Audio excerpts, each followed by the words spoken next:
சாய் பக்தர்களுக்கு என் அன்பு வணக்கங்கள். ஓம் சாய்ராம். என் அன்பு குழந்தையே, நீ எதிர்பார்த்த உறவு ஒன்று உன்னிடமே வரப்போகிறது. உனக்காக ஏங்கி தவித்து கொண்டே இருக்கிறார். ஐயோ, நாம் அவரை விட்டு பிரிந்து சென்று விட்டோமே என்று தவித்து கொண்டிருக்கிறாய். அன்புள்ளம் கொண்டவரை என்றுமே மறக்காதே. உனக்கு ஆபத்து நேரத்தில் உதவி கொண்டவரை நீ தூக்கி எறிய வேண்டாம்.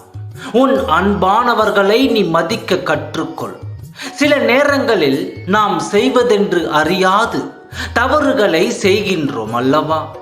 அதுபோலத்தான் அவரும் சில தவறுகளை செய்து விட்டார்கள். தவறு செய்வது இயல்பு தானே.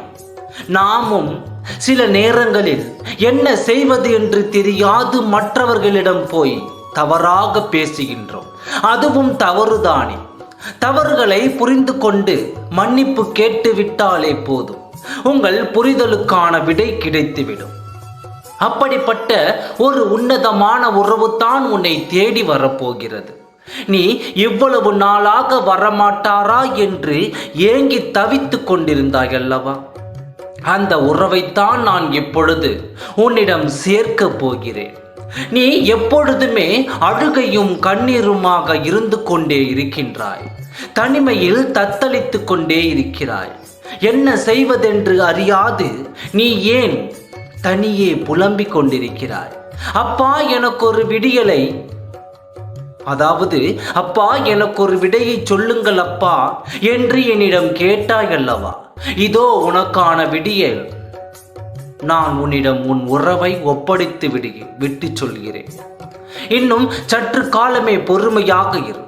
அவரே உன்னை தேடி வரும் காலம் வந்துவிட்டது. யார் என்ன சொன்னாலும் நீ இந்த காதில் வாங்கி அந்த காதில் போட்டுவிடு. மற்றவர்களை பற்றி கவலைப்படாதே. உன் தன்மான பிரச்சனைகளில் மட்டும் நீ யாருக்காகவும் எதற்காகவும் நீ விட்டு கொடுக்க வேண்டாம். உன் தன்மானத்திற்கு ஒரு இழப்பு என்றால் அதை நான் பார்த்துவிட்டு சும்மா இருக்க மாட்டேன். என் குழந்தைக்காக நானே இறங்கி வந்து அவர்களிடம் நியாயம் கேட்பேன். இது இந்த சாயப்பாவின் சத்திய வாக்கு. நீ கேட்ட ஒன்றை உன் கையில் கொடுப்பதற்குத்தான் நான் இவ்வளவு நாளாக காத்து கொண்டிருந்தேன். இதோ உனக்கான நேரம் வந்துவிட்டது. அதை கொடுத்துவிட்டு போகலாம் என்று வந்திருக்கிறேன். மகிழ்வோடு பெற்றுக்கொள். நீ இனி சந்தோஷமாக வாழப் போகிறாய். உன் வாழ்வில் மகிழ்ச்சியையும் சந்தோஷத்தையும் மட்டுமே நிலைத்திருக்க போகிறது. ஓம் சாய்ராம். நன்றி, வணக்கம்.